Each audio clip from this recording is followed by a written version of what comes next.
আজকে আমরা যে ভিডিওটা বানাচ্ছি সেই ভিডিওটা ক্লাস সংক্রান্ত। যে বর্তমানে এমন একটা পরিস্থিতি হয়ে দাঁড়িয়েছে যে মনে হচ্ছে হয়তো পরীক্ষাটা মানে এসএসসি পরীক্ষা যেটা এসএলএসটি সেটা হয়তো আরেকবার হবে, তবে এখনও অবধি এটা পরিষ্কার নয় যে যে ফ্রেশার্সরাও দিতে পারবে, মানে যারা নতুন ছাত্রছাত্রী তারাও দিতে পারবে, না শুধুমাত্র যারা 2016 সালে অ্যাপিয়ার হয়েছিল তারা দিতে পারবে।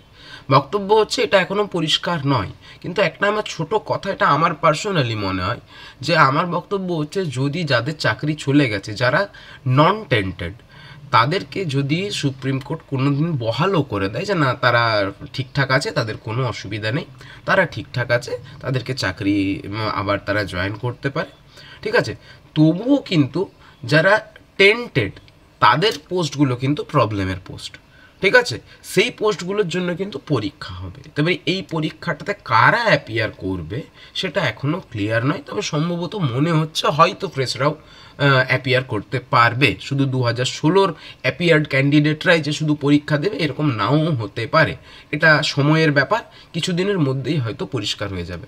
এবার অনেক রিকোয়েস্টের পরিপ্রেক্ষিতে আমরা ক্লাস স্টার্ট করছি, ঠিক আছে।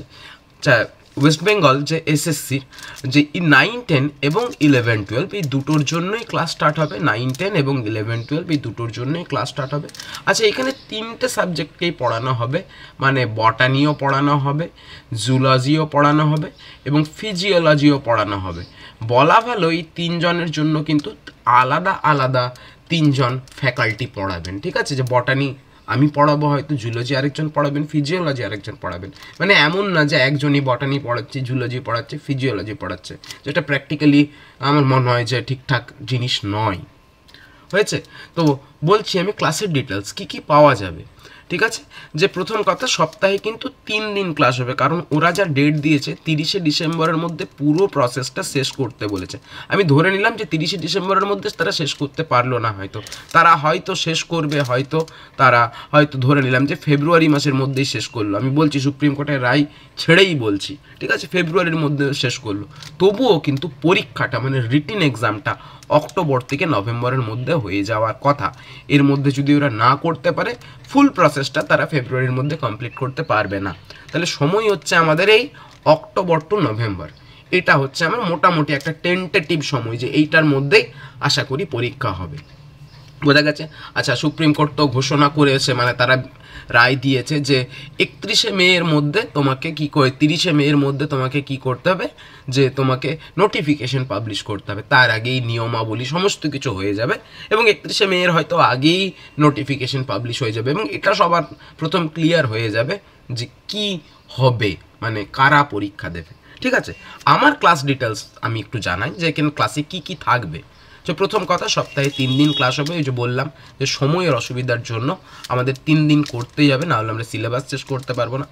প্রত্যেকটা ক্লাসের রেকর্ডেড ক্লাস পাওয়া যাবে, hand PDF hand written notes were required. দেখো, আমি প্রথমেই বলে রাখি যে সব ক্লাসের না নোটের প্রয়োজন হবে না, আমি বলছি যেরকম ক্লাস হবে, তো যে ক্লাসগুলোর নোট দরকার হবে অবশ্যই দেওয়া, যেমন প্ল্যান গ্রুপস, এটা পড়ানোও হবে সাথে নোটসও দেওয়া হবে, প্ল্যান্ট অ্যানাটমি পড়ানোও হবে সাথে নোটসও দেওয়া হবে, এরকম অনেক জিনিস আছে যেগুলো পড়ানোর সাথে সাথে নোটসও দেওয়া হবে। এবার কিছু জিনিস, যেমন আমি হয়তো প্ল্যান্ট ফিজিওলজি পড়াচ্ছি, যেখানে হয়তো ওয়াটার পটেনশিয়াল পড়াচ্ছি, হয়তো বা ছোট্ট করে হরমোন পড়াচ্ছি, সেখানে ক্লাসটাই এনাফ, ঠিক আছে, ওটাই যদি নোট করে নেওয়া হয় তাহলে আর নোটের প্রয়োজন হবে না, এইভাবেই পড়ানো হবে, ঠিক আছে। আচ্ছা, মক টেস্ট হবে, নট উইকলি, আমি লিখে দিয়েছি, মেনশন করে দিয়েছি, এটা ইমপ্র্যাকটিক্যাল জিনিস, প্রত্যেক উইকে মক টেস্ট হবে না, একটা চ্যাপ্টার কমপ্লিট হওয়ার পর মক টেস্ট হবে, ঠিক আছে। তাহলে এই গেল আমার 3 দিন ক্লাসের ডিটেল, এবং আমি তোমাদেরকে বললাম যে বটানি, জুলজি এবং ফিজিওলজি এই 3টের জন্য কিন্তু আলাদা আলাদা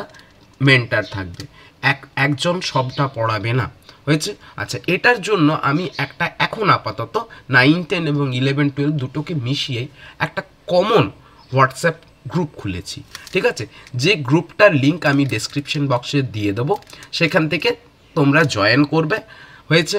আচ্ছা, কারো যদি ইচ্ছা হয় সরাসরি এই নাম্বারে কন্ট্যাক্ট করতে পারো, আমি নাম্বারটা একবার শুধু পড়ে দিচ্ছি, 9932150177, এই নাম্বারে কন্ট্যাক্ট করতে পারো, বাস ওই গ্রুপের লিঙ্কে ক্লিক করে সরাসরি গ্রুপে জয়েন করতে পারো। এবার বক্তব্য হচ্ছে যে কারা জয়েন করবে, ঠিক তো, এটা তো এখনও কোশ্চেন। আমার বক্তব্য হচ্ছে যে আমি ক্লাসটা এখনই শুরু করছি না, ক্লাসটা আমি মোটামুটি ধরে নাও যে আমি মে মাসেই স্টার্ট করবো, মানে 1 মে 2 মে থেকে স্টার্ট করব। সেটা আমি গ্রুপে জানিয়ে দেবো যে এক্স্যাক্ট ডেটটা কবে, ঠিক আছে, এবং টাইমিং কবে। টাইমিং কিন্তু সন্ধেবেলাতেই হবে, ঠিক আছে। হ্যাঁ, তো আমি ওইটা গ্রুপে জানাবো, ঠিক আছে। যা ফিস সেটা আমি গ্রুপে জানাবো, কথাটা বোঝা গেছে। তাইলে আমি বলছি যারা যারা ইচ্ছুক, যারা যারা ক্লাস করতে ইচ্ছুক, তারা আপাতত জয়েন হয়ে থাকুক, ঠিক আছে।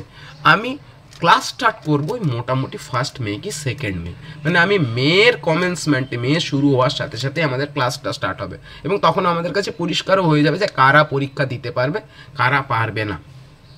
বোঝা গেছে? তাহলে এই ছিল আজকের গল্প। সবাই জয়েন হয়ে যাও। আরেকটা কথা আমি বলি যে গ্রুপে জয়েন হয়ে কেউ ল্যাটেন্ট থেকে যেও না, ঠিক আছে।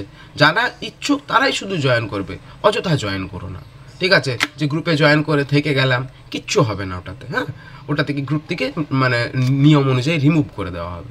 যদি পড়ার ইচ্ছা হয়, প্রয়োজন হয়, মনে হয়, তাহলেই তোমরা গ্রুপে জয়েন করবে, এবং যা ফি স্ট্রাকচার আমি পুরোটা ডিটেল আমি তোমাদের গ্রুপে দিয়ে দেবো। হয়েছে, মে মাস থেকে ক্লাস স্টার্ট হবে, একদম 1 মে কি 2 মে থেকে ক্লাস স্টার্ট হবে। যে আমরা শুধু ওয়েট করছি যে কারা দিতে পারবে, ফ্রেশরা না শুধু 2016 যারা অ্যাপিয়ার্ড তারা। তো এইটার জন্য এখনও একটু আটকে আছি, কিন্তু অনেক রিকোয়েস্ট অনেকে করছে যে যেন ক্লাসটা স্টার্ট করা হয়, তো সেইটার জন্য এই ভিডিওটা বানানো। Thank you.